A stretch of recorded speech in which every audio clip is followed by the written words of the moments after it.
of you guys here already know who Lisa is, and you probably watch Lisa every day. So, but just want to give you a little bit of background before Lisa's Impact Theory and Women of Impact. So, she is the co-founder of Quest Nutrition Bar, and she's been working on the food company for more than maybe a decade. And Lisa had very successful exit a few years ago. Congratulations! But the story, how you launched the Quest and how you built it, how you developed it, it was an amazing story. I was like crying literally when I was reading it. And at the end of last year, I saw you and husband at Influencer Summit. And the stories was like very inspiring, was told in front of 2,500 people, and Tom shared how he proposed to you. So literally you was the reason motivated Tom and the family to become entrepreneurs, to become serious entrepreneurs, and to have many successful business. And right now you are the host and founder of Women of Impact, and you also co-host and co-produce Impact series. So we're so excited to learn with you and to have a very fun and inspiring chat with you. So without further ado, welcome to our special guest, Lisa. Hey, welcome, Lisa. Hey guys, oh, thank you. I had no idea that it was you guys were called Fyli from Greek. Like, yes, and you were exactly. This is why it's meant to be. I love that. Well, welcome. We're so happy to have you here with us today. And because we have a short amount of time, we literally just want to dive into some questions that we have for you. You are such a freaking powerhouse, Lisa. You are managing and running 3 different businesses. You are a full-time wife. You're an amazing sister. You're a fabulous friend. So tell us, first of all, what have the past 5 months been like for you? Let's dive first into COVID. What's been going on? So first of all, thank you. Second of all, I am not an amazing wife or an amazing sister. And I'm saying that, and I really mean it, guys. I am not saying that to it's kind of funny, but it's true. And so while the intro is so lovely, I think the reality is more important. And the importance is that I don't often call my mum. And so it's I don't often speak to my sister. I deal with my sister, but not deal with my sister, but my sister is part of my business. So I speak to her every day, but that's very specifically about business. And I think it's important to recognize that, at least for me, I can't have it all. And I don't like to use the word can't, but I don't see a way of doing everything at 100%. And I tried to do everything at 100% when we were growing Quest, and that was what happened. That was part of my downfall with my health. So I think the reality is you need to prioritize, and you need to put everything very clearly in order of importance.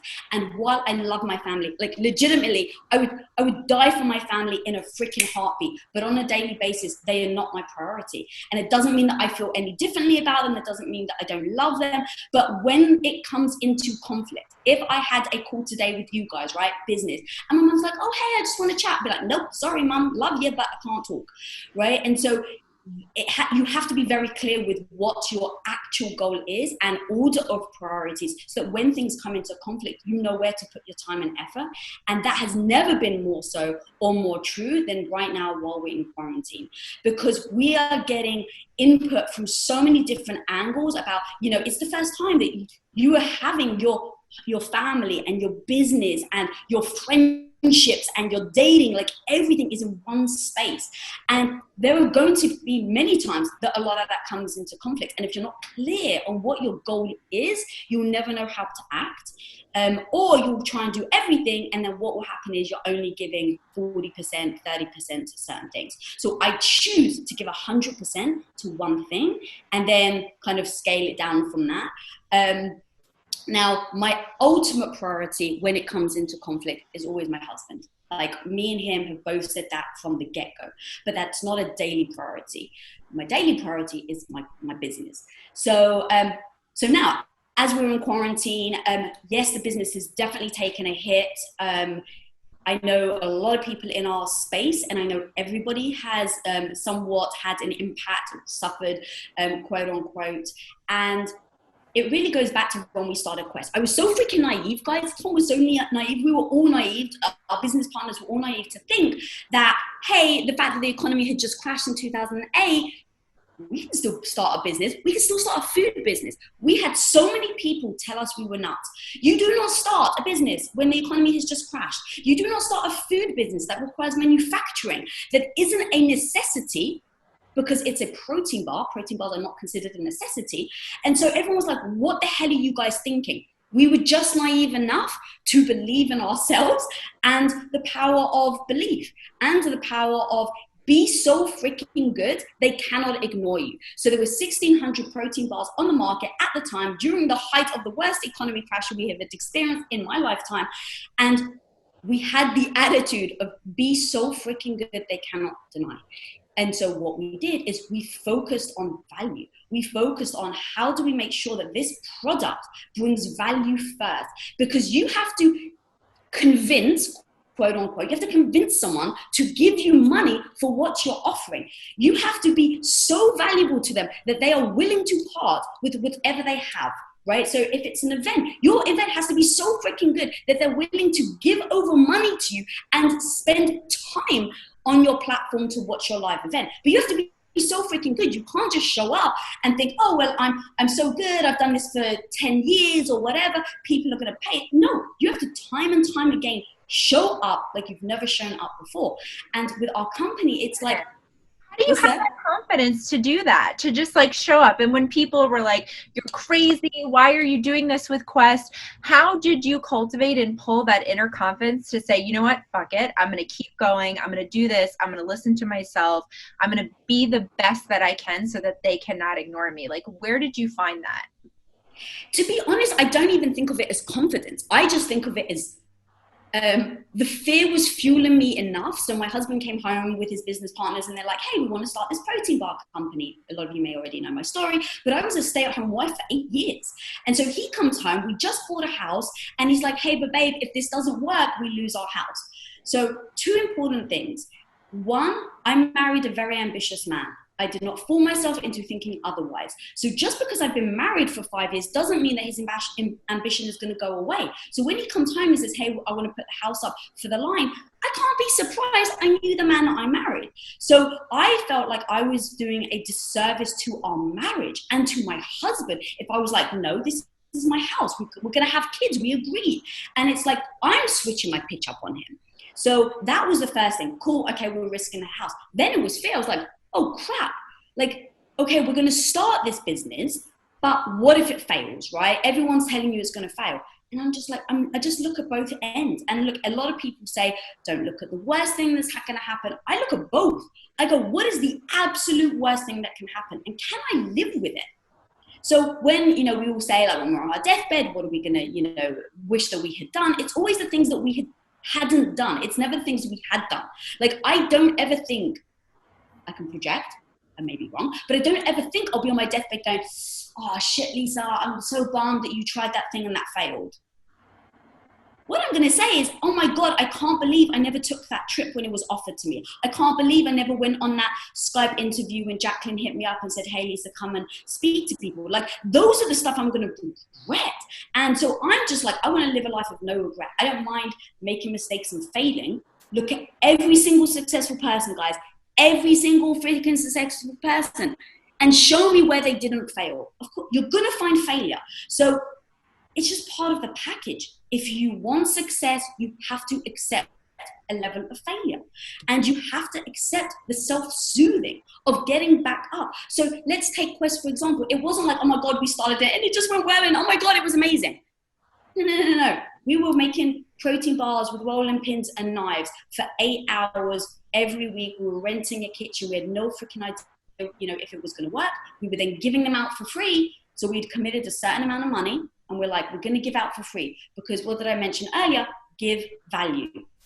And so we were like, anyone that applies to get a free protein bar, no one had a clue who we were. We put up one random post on Facebook and it was like, if you want a free protein bar, contact us. And we happen to know people in the industry.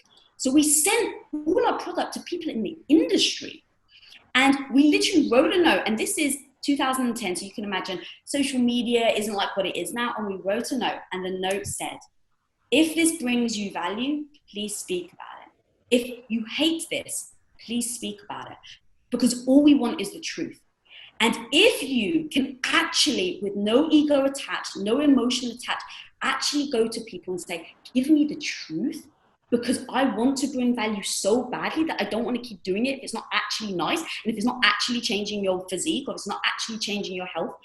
And because of that, people trusted us. And because of that, people are like, wow, they can really take some feedback. And so we gained a reputation, and that's another thing, earn a reputation over time. If Jacqueline right now turns around and was like, screw you guys all, and I'm going to switch this off, right? It's like, okay, that was a little abrupt, but I know Jacqueline. She's earned a reputation with me. I've known her for years. So the reputation I have is that she's a freaking awesome woman that wants to create impact. So if all of a sudden she switched this video off and was really rude, I'd be like, her reputation is to be the sweetest, kindest human you've ever met. So I'm going to default to what I know about her reputation. So guys, right now, whatever you do, think about the reputation you are building, because your customers or your clients will hold on to that. And in a world right now that is unstable with the Black Lives Matter and the Corona, everyone's looking to you to see what reputation you're going to be building. And for me, my reputation is the learner. I don't really know much about Black Lives Matter, but I'm going to earn a reputation, and I hope I have shown it time and time again for years, that I am the person that I will be the learner. I will speak up when I'm wrong. I will always speak up. And when I speak up, it will be because I really believe it. I'm not going to BS you. And that's because hopefully for 4 years or whatever, I've earned that reputation time and time again. Totally, Lisa, so good. And I know you said you're married to one of the most ambitious men. And I think Tom is truly ambitious. But based on Tom, according to Tom, Tom says you're the reason who made him ambitious based on the story he shared. So Lisa, we have our women, fantastic women, Stephanie here. Stephanie is also Fyli's instructor. She's been so supportive to us. And Stephanie has a question for you. So Stephanie, are you here? Do you want to ask Lisa yourself? Sure. Hi, Lisa. I'm Stephanie. Can you guys hear me? That was just an amazing opening. Thank you so much. You know, you started out by saying my priorities are my business, and if my mom calls, I just have to tell her I'm not free. And I applaud you for understanding how to create your priorities. But how do you organize it? So how do you organize your life and your priorities so you maintain your relationships, whether it's your friendships, whether it's your family, so they're not offended, they're not hurt? Because often, through my career, I've heard people say, oh, you care so much more about your business than me. I'm sensitive. I don't want someone to think that, but yes, it is my priority. So how do you communicate, if it's possible, that I love you, but I'm spending 8 hours a day working, or 14 hours a day working on this, and we'll make time otherwise? You know, Sheryl Sandberg used to say in her book, Lean In, she would organize these power groups. Once a month, she had a book club, and she'd connect people that way. That was her way of doing it. I'm just curious how you maintained your relationships outside of work and trying to keep them together.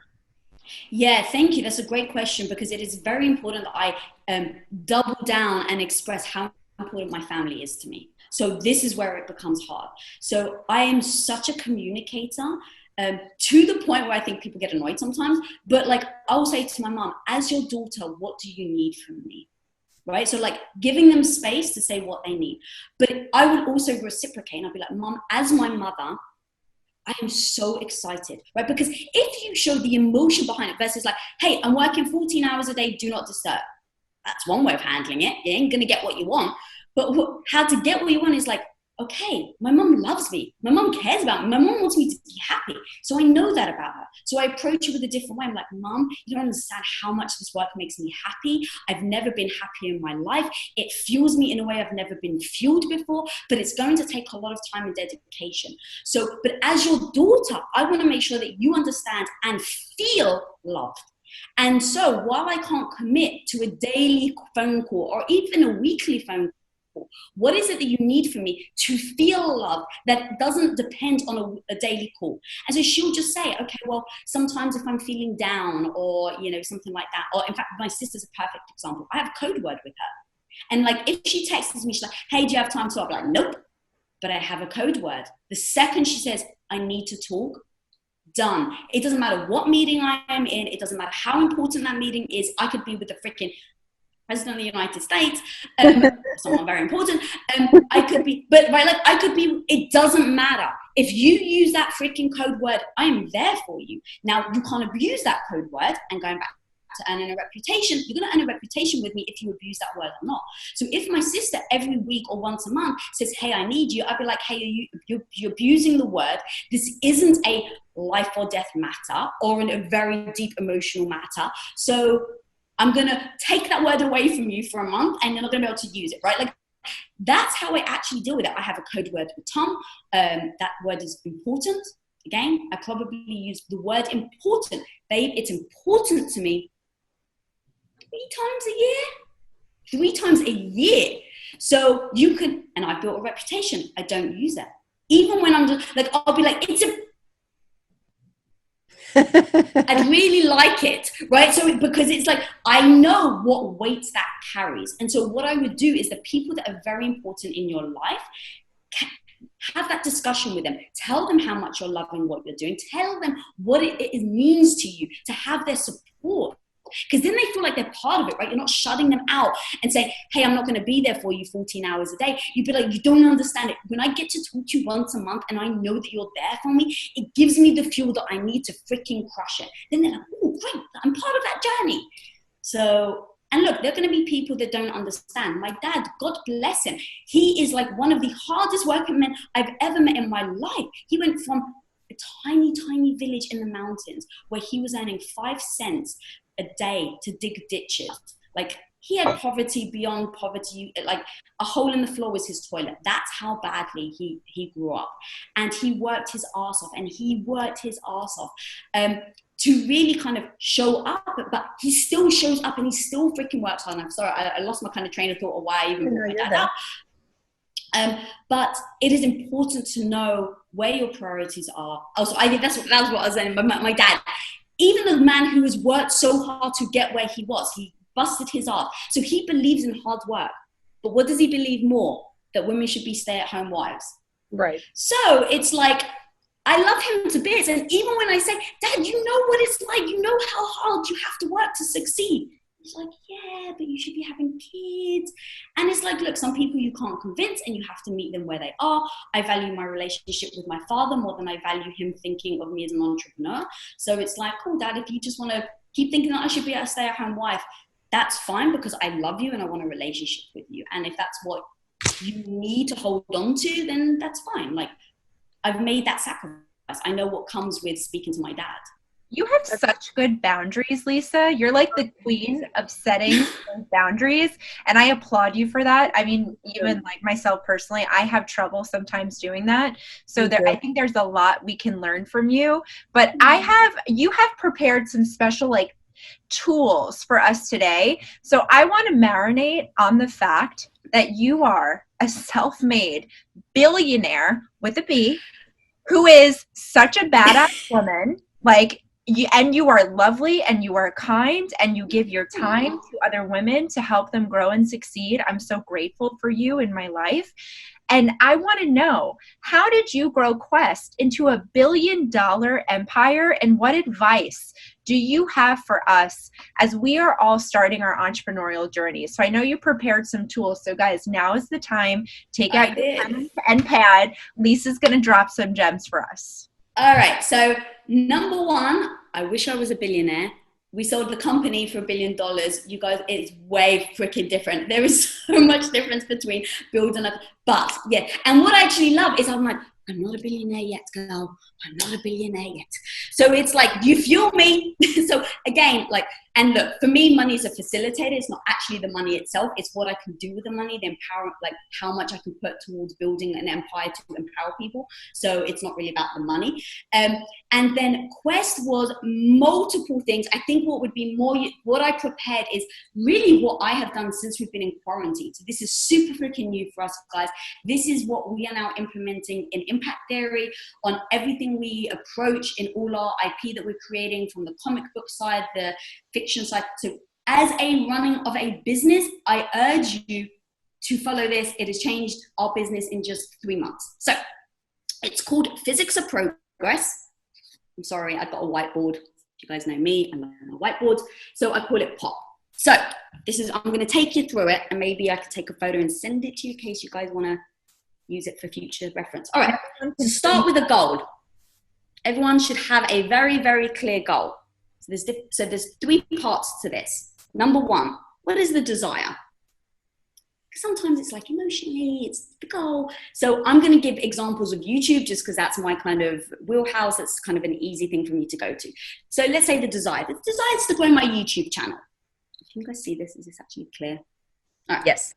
All right, so I want to grow my YouTube channel.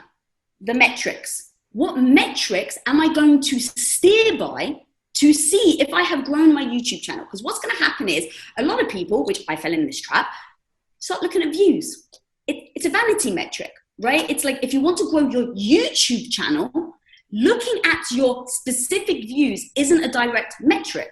You have to look at your subscriptions, if that's your goal. If your goal is maybe reach, then that's a different metric you have to look at. But you have to be so freaking specific. From day 1, what your goal is and how you're going to judge if you have gotten there or if you're moving towards that. And be very, very clear. If it's this or that, you have to choose one. So just to be very clear there. The date you're going to hit the goal by, because you have to know.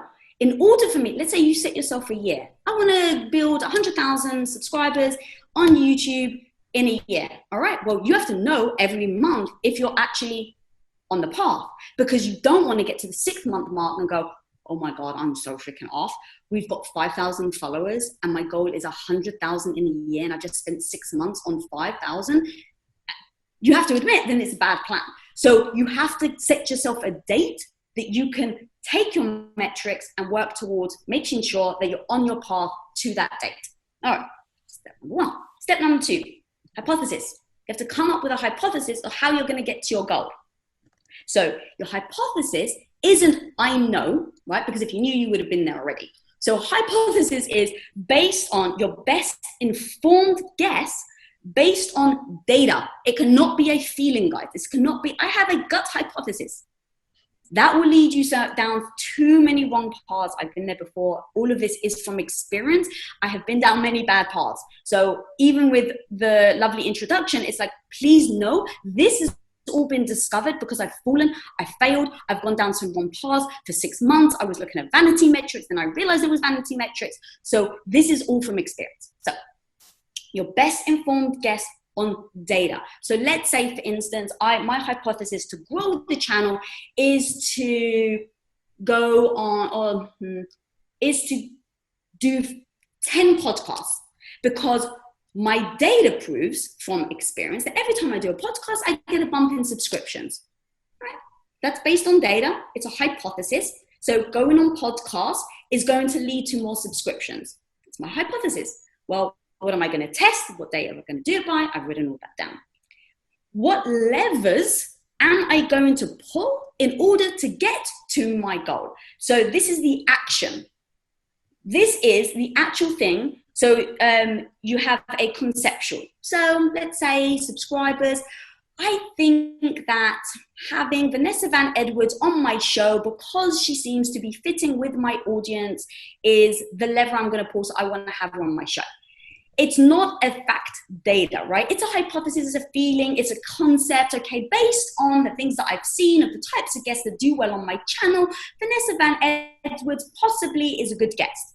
Okay, it's a good hypothesis, it's conceptual, but then you have to get so freaking concrete.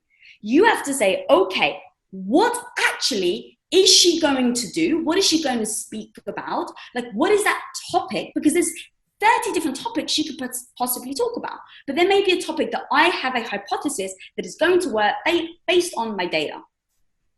Is everyone kind of with me so far? Yes. Okay. So what actual level am I going to do? Be very specific. So if it was Vanessa Van Edwards, for instance, I'm going to say, okay, she's going to be on my show. That's an act. What actual thing are you going to do? So I could say, I'm going to reach out to In fact, I actually made a mistake. Sorry, bear with me. Conceptually is I want a guest that has from a space of empowerment on business. Okay. The actual concrete do is I'm going to have Vanessa Van Edwards on my show, because once I hit my date, it's binary. Did I have her on my show or not? There's no like, oh, but I did this, and oh, I was waiting for so-and-so. Like the amount of times I hear that stuff where it's like, well, no, I had an idea. I reached out to so-and-so, but they didn't get back to me. So if your actual lever is get a response from Vanessa Van Edwards, that's I actually did it. Or if it's like, I want to get 100 people in my ecosystem. And in order to do that, going back to hypothesis, I'm going to send out 10,000 free, whatever, quote cards that people can print. Did you actually send out 10,000 quote cards? Yes or no? It has to be binary. It has to be in your control. You cannot put it on someone else. You cannot put it on someone else in your team. You can't put, oh, Jacqueline can't say, but I told Summer to do it and Summer didn't do it. All right, but then you're not fulfilling this concrete lever that you're actually pulling. Think of a lever. You actually have to pull it. So that's then what the test is. You then go into test mode. You've gone through your goal, hypothesis, the levers you're going to pull, and you're actually doing it. Then analyze. Because you've set a date of how long your hypothesis and your levers and your strategies are going to take. Once you reach that goal, you have to analyze. Did it work? Did it not work? But here's the thing. In our company, especially because we're on YouTube, a lot of things that we get is, but everybody loved the video. But did it work? So there's 2 data points I look at. I look at quantitative, actual data. I don't care if I change 30 million people's lives because the thing went viral. I'm looking at the data to see if I achieved my goal, because this is where you're going to get metrics, right? Like vanity metrics. Oh my God, but I impacted 30 million people. Well, don't get sidetracked. That wasn't my goal. If my goal up here was to impact millions of people, then great, amazing. I reached my goal. But if my goal was to grow my YouTube channel and I had a video that went viral, but it didn't change my subscriber base, I failed. Because I'm so clear about the metrics that I'm going to judge myself on. So data, guys. Do not get like caught up in the emotion. I do all the time, which is why I need this. So I'm saying it because I get caught up in the emotion. Then quantitative. Quantitative data, quantitative analysis to me is subjective. Right? I can think the video was amazing, but look in the comments because people will tell you if they liked it or not. So what are people saying? But that isn't what I'm steering by, but it's important to me to look at it. So it's a second thing that I'm analyzing, but it's not my primary. Because again, I want to put out good content. I of course want to impact people, but that wasn't what I said my goal was. I said my goal was to grow my subscriber count. So no matter how good I feel about myself, no matter how many people I impacted, that wasn't my goal. And then adjust, which just means rinse and repeat. So I think that actually took longer, 7 minutes. Hopefully that was useful. And just to kind of tie it up into a nice little bow, every single week, Tom and I now meet and we go over every single test that is being done in our company. So we have different divisions of our company. We have Women of Impact, we have Impact Theory, we have our comic book division, we have our Impact Theory University where we teach this kind of stuff. And so they're all different divisions. And so every single week, with 25 of our teammates on a Zoom call, we literally go down each division of our company, what tests are being run. You have to prioritize your tests. So we have a spreadsheet where we prioritize, cool, low hanging fruit. Do the simple tests. Do the tests that are going to have the biggest impact and is the easiest for you to do. So we, I don't know how we come up with I think it's called an ICE test. You may have to Google it. We have like a spreadsheet. My team kind of put it together for me, but I think it's an ICE test. I can't remember what it stands for. But what you do is you put all the tests you want to do. So let's say you sit there and you come up with a million ideas. All the tests you want to do, how much impact it's going to have on your goal that you've set, and how easy it is. and it comes up with a final score. Like I said, I think do a search for ICE test, and it comes up with a final score. And this final score is basically how easy it is for you to execute. And so we've got a massive list, a master list of 10 to 20 different tests we want to do in each division. We've put it through the ICE test, and we go in order of ease and biggest impact. And we just go down. And every single week we go through the list, and we're like, cool, where are we? Miss Production, my producer or something, I'll say, okay, cool, here's the spreadsheet. This is the test you're doing. Where are you on this list? Okay, oh, you're here. Okay, when are we going to get to here? And we just get updates every single freaking week. And then when we get to down here, the analysis, we go through it all. We spend at least 30 minutes putting together a whole strategy of where we went wrong, what we think we can change, and we recycle. And we just start back again on the list. And guys, this has been a freaking game changer, especially now while we're in quarantine. It's like the truth is, right? Like, you don't know how much people are working behind closed doors. For us, we had the whole team in-house. It was very important that we were all together, face-to-face. Camaraderie is our biggest, most important thing about our company. So that was very important. But now it's like we didn't structure our company to be online ever. Like, we never structured our company like this. So it was like, look, you can keep running the company the way you're running it and steer by results. How is that working for you? Or you can go, cool, I'm so goal-oriented. I will change. I will learn what I have to learn. I will grow. I will watch. I will listen to what I have to listen to in order to keep going. And this, like I said, this has only been 2 months. I had no clue what any of this meant 2 months ago.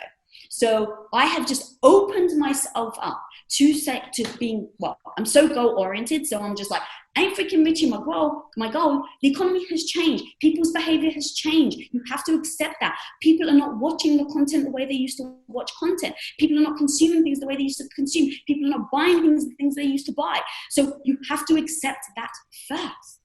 Once you've accepted that, once you can say, but I believe in what I'm doing so much, that I'm going to keep learning, I'm going to research, I'm going to grow, and every single week and every single month, I'm going to be better than I was before.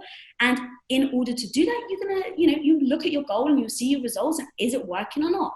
And so that is what we've been doing. And because we are all aligned, 25 people, we are all very aligned. Because if anyone's not sure what they should be doing, go back to the spreadsheets. It shows clear order priorities. Like, no one's got any excuse of not knowing, not having feedback, not, being lost. It's like, if you don't know something, it is your responsibility to speak up and ask the question. We give space where you can, but it is on you to do so. And we give monthly reviews. We give the whole team basically participates in someone's review. So everyone gives scores to each other. That's a whole other thing, which is an app that we're testing out. That will take you in a different direction, but that kind of gives you an idea of how to steer your own goal, and then how to steer your team and hold them by results. So if in 3 weeks, every week my producer keeps saying, oh no, we're still at the hypothesis, we should be down here, because also we've set a date. So in fact, you can't even say we're still here, because I'll be like, hey, you're off your pace to hit your goal. Love it. Lisa, Love it. so good, so good. Lisa, like every time you share worksheets or goal setting strategy, like you always tell us stories, how you do leadership, team management, and how you reinvent and pivots.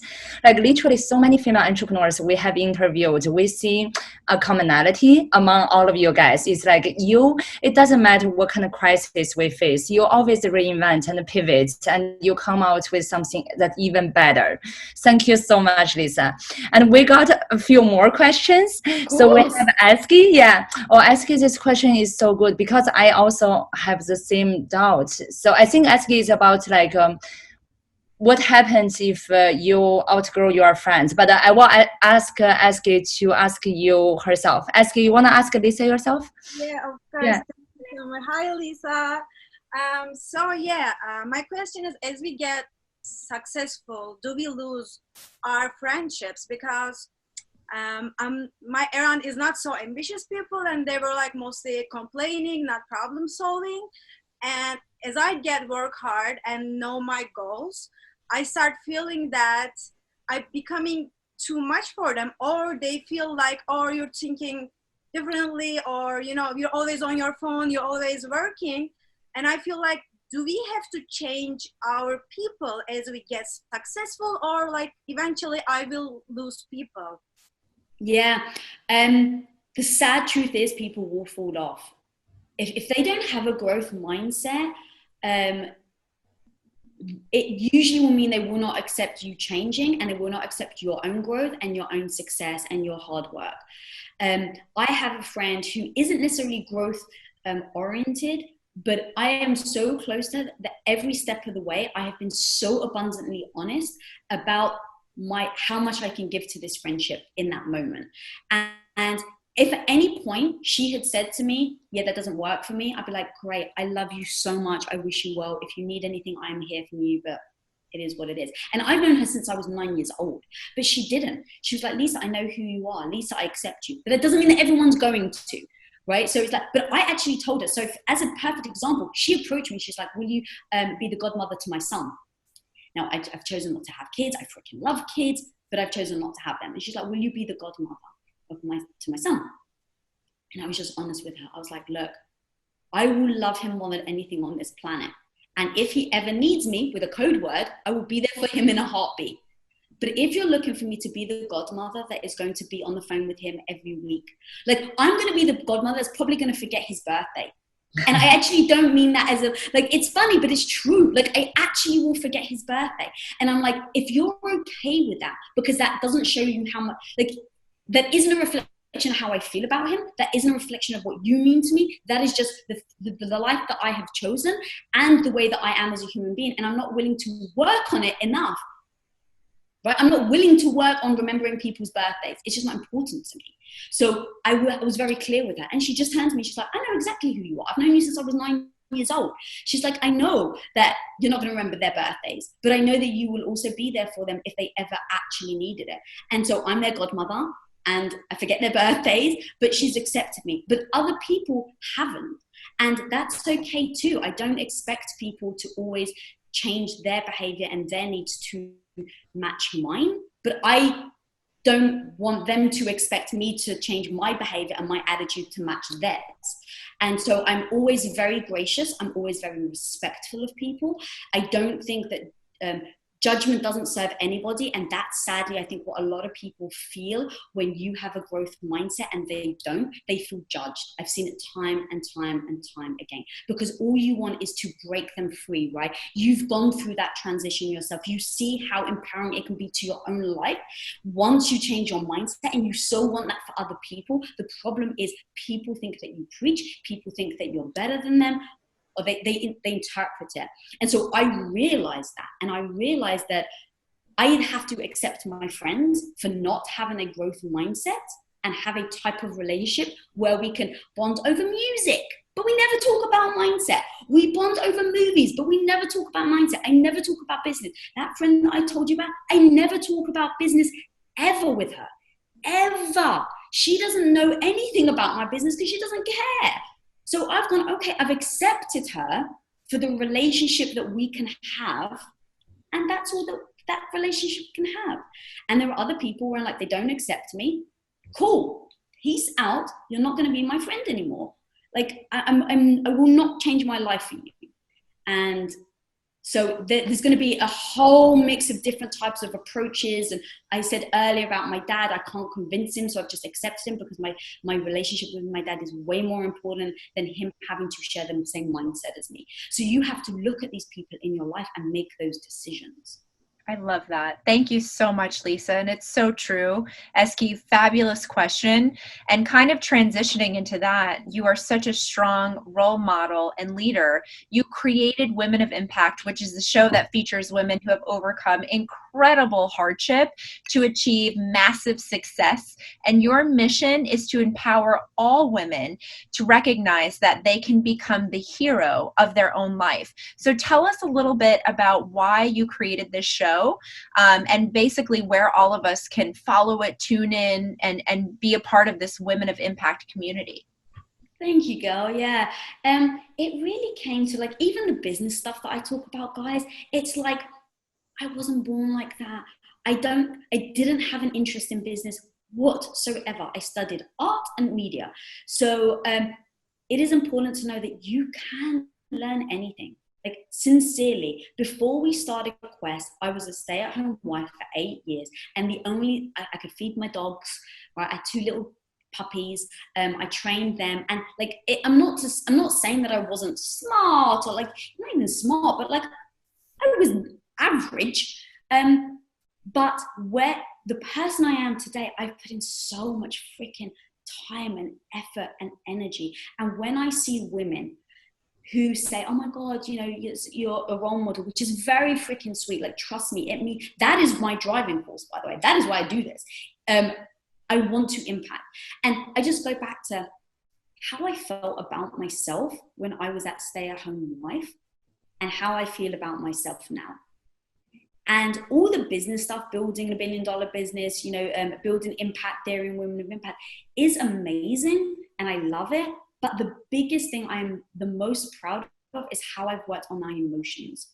Because building a business, it's not freaking easy, right? It's like, it takes grind. It takes research. It takes all these emotions that you guys are asking about. How do I deal with my family when I want my business? Like, all of that is really true. The hardest thing for me, though, was how I felt about myself when I was telling my friends I can't afford to go to, you know, Starbucks. When my friends didn't understand me and I felt like I was all alone. When I thought, oh my God, this is going to be amazing. And then I fell and it failed, right? Like going back to Quest when we first started, we were making rolling pins by hand. And then we bought a piece of equipment. That piece of equipment cost us, I think, $150,000 as a startup. We had zero income. So we all, business partners, put in a chunk. We bought this piece of machinery. This piece of machinery showed up. No one knew how to use it. It was like a chocolate machine that the chocolate factory went bankrupt. So we kind of got it at a reasonable price. So a manual shows up, no joke, a manual shows up this big. This machinery that costs $150,000 is in pieces. And we're like, what do we do now? So thankfully, one of Tom's business partners was amazing. He read the manual, he put it together. So we put all this mix that we've been making these bars with, we put it through the machine, the thing spins, it stops. Pressing the on button, switch on, machine doesn't work. Why doesn't it work? Everyone, all of a sudden, was saying, I told you so, comes flooding in. Because everyone kept saying, you cannot make this protein bar. The reason you cannot make it is because you don't add sugar. The second you add sugar, it makes product malleable, which allows it to be put through a massive rolling pin that squishes it down, that allows you to cut it. So everyone was like, it cannot be made. So we think, oh, we can figure it out. So test number 1, spent $150,000, put it through, the machine stuck. Everyone's like, told you so. You guys don't have sugar. Told you so. In that moment, if we had stopped, you would never have heard of me. If we had stopped, Questioning Nutrition wouldn't have existed. But we just went, failure isn't an option. We have a failure, but failing isn't an option. We are not full-time failures.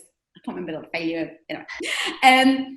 So it was like, we just didn't stop. It wasn't that we didn't face roadblocks. It wasn't that we didn't, come to conflict with ourselves, our own capabilities, our own skill sets. I had no freaking clue how to do a shipping department. I freaking learned it. I had no idea how to make bars. We learned it. So the first thing I did, I was like, oh my God, it's not moving. What's happening? The thing's actually sticking to the roller.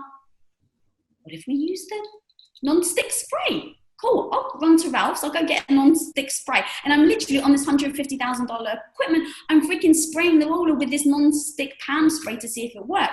Why? Because I wasn't willing to stop. We weren't willing to stop. So, and I actually completely lost the question. I hope this was on track. That's okay. I love hearing the story about Quest and that grit and that determination, and just going from Quest to selling Quest to Women of Impact. Okay, thank you. Thank you. Because Yeah, you you hear brought- so often about the success, but nobody gets real enough to tell you about the actual shit that happens and the failures and everything that leads up to that moment of success. So we love to hear about this too. And thank you for helping me bring it round, Jax. You got my back, girl. So I'm in a hairnet every day. I'm in sweats every day. I'm in my sneakers every day. I am not feeling good about myself physically, right? Like I am a mess. I don't feel sexy. I'm working with my husband, but I don't feel like I look attractive. That's one thing. No one talks about that. No one talks about the fact that because we didn't have enough money, I had to keep saying no to my friends to going out. The emotion, the fear of missing out is freaking real. It will derail you guys. It will make you spend money where you should not be spending money.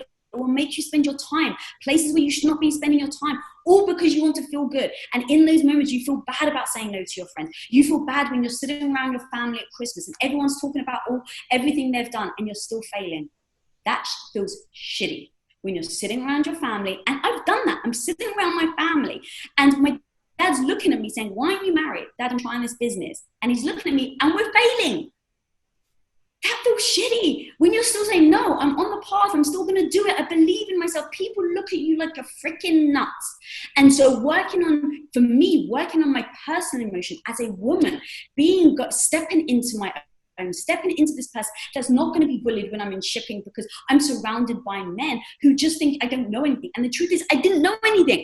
So I literally had to make sure that I started to learn so that I could show up, so that I knew what I was talking about, that I wasn't letting my emotions steer me in the wrong direction. All of these things I stumbled into. And so when we grew impact theory and I started to hear from women and I started to hear where the struggles are. A lot of it isn't just help me with my P&L. Right? Like I don't get questions like that. I get questions of how do I get the confidence to step into the room and talk about the things that I know? That's the real shit that I personally think held me back. So that's exactly why I started Women of Impact, because it isn't about your skill set, guys. Right now, you can learn anything. You can still be the best piano player in the world if you believe that and if you're willing to spend time, effort, dedication, sacrifice. If I locked myself up, I'm 41 years old. If I locked myself up in the room and I never had any friends and I stopped my business and I played the piano for 12 hours a day for 20 years, I would be freaking amazing. And I believe in that. I'm not willing to do it, so I'm not going to put the time and effort in. So, but you have to believe in yourselves. That level of belief, that no matter how much people do not believe in you, it all starts with your mindset. And if you believe it's possible, and for whatever reason, at least for me, I didn't have that mindset. I didn't believe it was possible because I judged myself based on my past. I judged myself based on my own belief system that I should be a stay-at-home wife. And it was hard for me to step out of that into the business world because I was battling with my own belief system. So I had to attack that first. And so when I said, how do I actually truly impact people? For me, it was the mindset that a woman has that I had when I first started. Yes, so good, Lisa. You know, I know the story of Quest, like how you and Tom built it.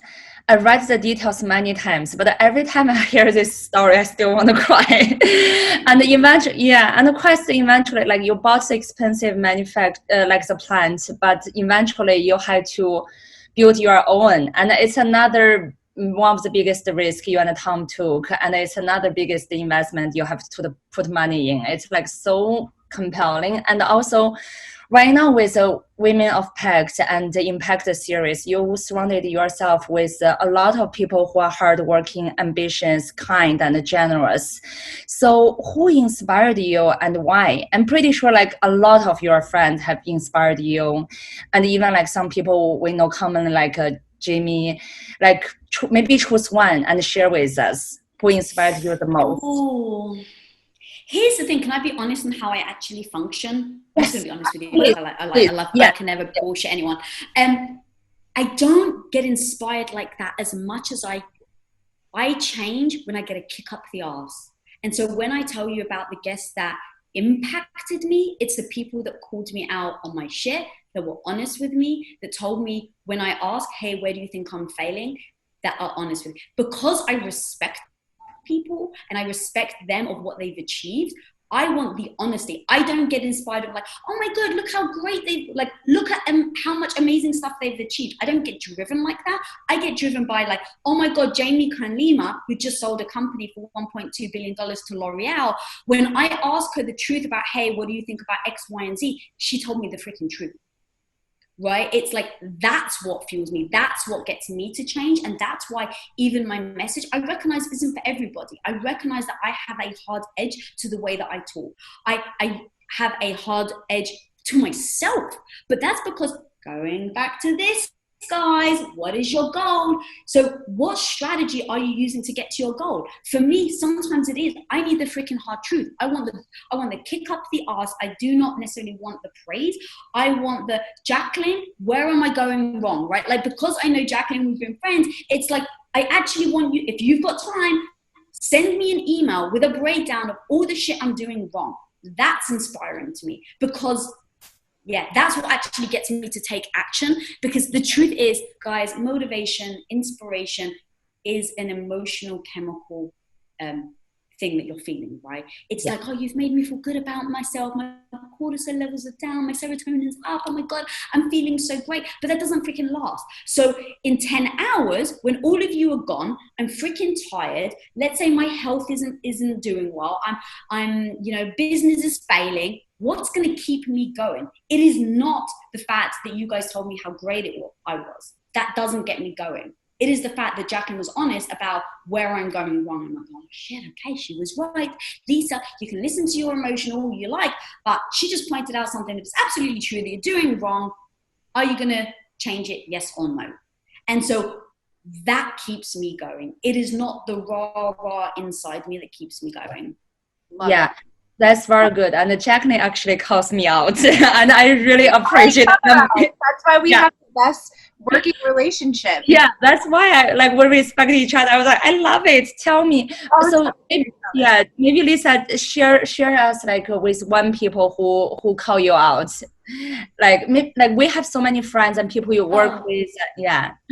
My husband calls me out all the time because he's my business partner, and that's important. And so but here's the thing, I gave him permission to.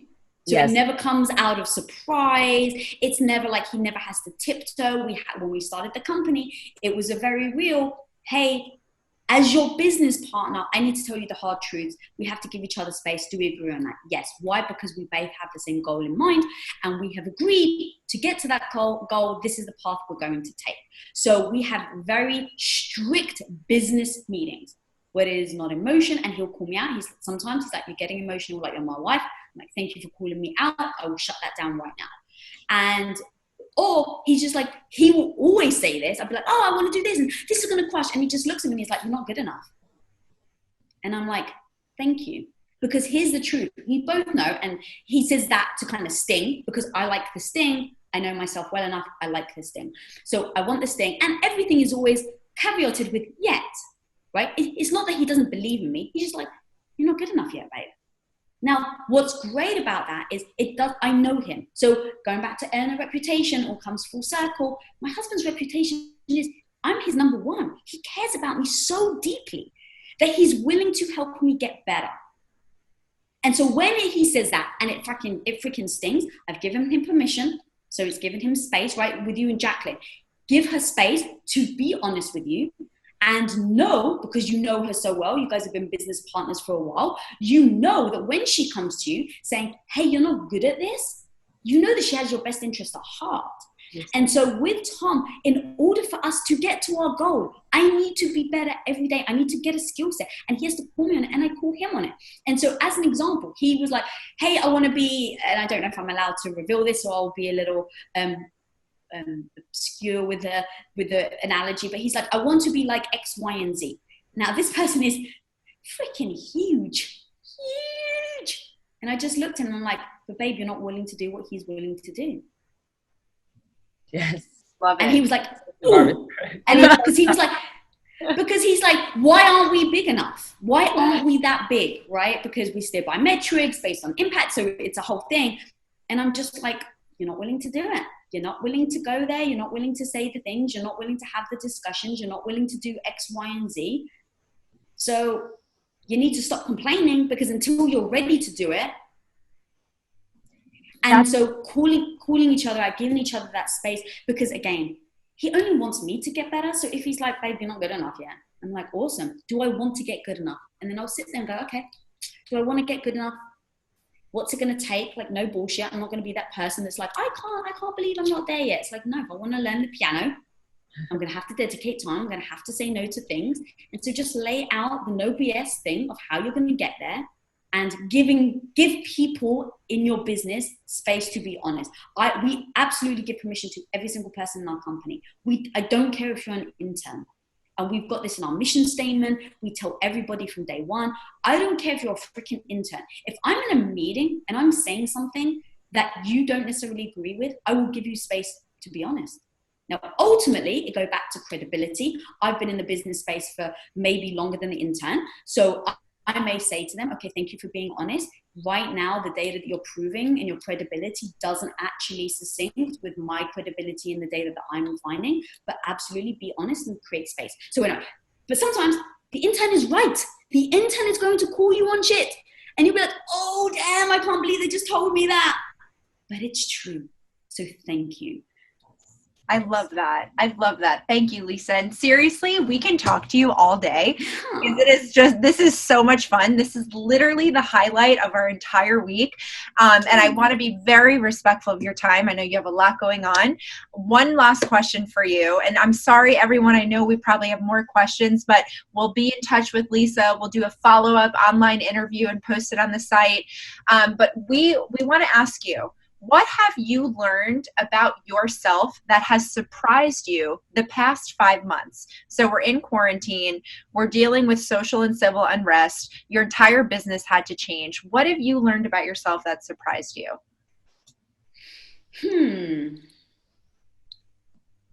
This isn't going to be the answer I think you're looking for, but this is the truth. I need my husband more than I thought I did. That's in fact, I'm going to change that. I want my husband more than I thought I did. Oh, so, and here's why. So with our business, we've got the goal. Okay, this is what we're going to take. This is how many hours we've decided from Monday to Friday. We're business partners. On the weekend, that's when we're, a couple. Like we've navigated. When you're in business for that long, whether it's with friends, you have to set boundaries. You freaking have to set boundaries. And so we had set boundaries. Okay, work week. I know you're ambitious, babe. I'm super freaking ambitious. This is our expectation. This is how we do things. In quarantine now, for the first month, we're like, oh, well, it's quarantine. Let's say like it's quarantine party. And so we stopped work at 6 p.m. every day. And so 6 p.m. every day, we were like playing video games. We were watching movies. We were doing some things that was completely out the norm because we're like, well, it's quarantine. It's going to be a month. It'll be fun to have this story to tell. After a month, I was like, I didn't realize how much I had shut that part of my emotions off. And now that I'm seeing it again, I really love it, but I don't want to fall prey to my own emotions, but I also don't want to ignore something that may be a signal to me. And so right now, even over these last 4 or 5 months, Tom and I are talking about that, about how do we spend some time together and connect, but not. So how do we not revert? Because I think right now, guys, every lesson or everything that we've been faced with is a freaking lesson. And if you see it as a lesson and a powerful tool, it will only help you improve as you go on. So that's what I'm saying. Okay, this is a powerful tool. It's telling me something.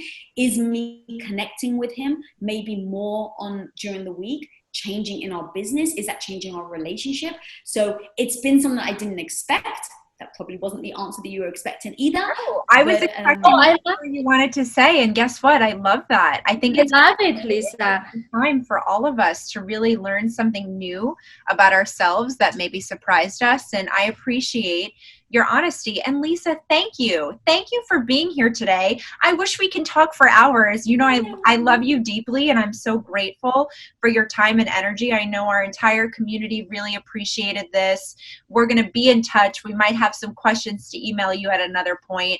And thank you. And everyone, we dropped Lisa's Women of Impact Instagram and her personal account in the chat box.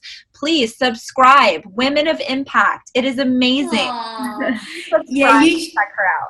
YouTube is my love, guys. So yeah, definitely go check it out. Thank you. And then yeah, if you guys enjoyed this, I'm definitely trying to step more into this space, especially now it's online. I really do understand and like, you know, what people are going through right now. How do I start my business, or I'm by myself, like the emotional thing. So I really want to make sure that I'm showing up for people. So yeah, Jacqueline, hit me up. Summer, lovely to actually finally meet you in person. And then guys, please do let me know how I can serve. Please also give me feedback. Everything I've just said, I legitimately mean. So in fact, I've been changing things. I'm just going to be selfish for now, right now, and make an ask. I'm changing in the way I'm slightly doing my interviews. So any feedback, if you guys happen to watch them already, just throw them in the comments if you're liking to see the changes, because I steer by results. If my changes are not creating impact, I want to then steer it so that it can create impact. So I'm always looking for real feedback there. And then yeah, anything you guys need, let me know.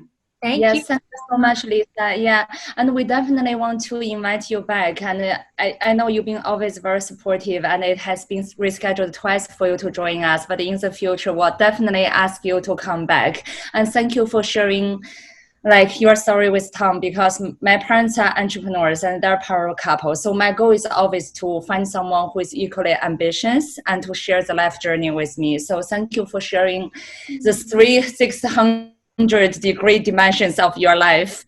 Yeah, and on the side note, today is very special. We have Lisa and also Fyli. We upgraded our website. We launched the 2.0 and we we're so happy to have you to celebrate it with us together. And we launched a new product called Fyli Tribe. It's a user entry level to join us to become a subscribed member if you're not ready for mastermind yet. So today is very special. Thank you so much, everyone. Thank you for being here. Thank you. And someone actually just said about a masterclass. I am considering doing just like a one-off course about confidence, how to show up in the boardroom, things like that. So everyone's nodding. Is that so? That's I'm actually just kind of feeling out if people actually would watch that or not. Yes. Yeah. And we'd love to have you back. Absolutely. Yes. All right. I'm going to come back and promote it, and then I'll answer any questions. You love that. Yes. Thank you for the feedback, guys. See. Great feedback. Appreciate it. Thank you so much, everyone. Wishing you a fabulous day, Lisa. We love you. Thank you. Love you too, girl. Love you. Thanks, guys. Bye.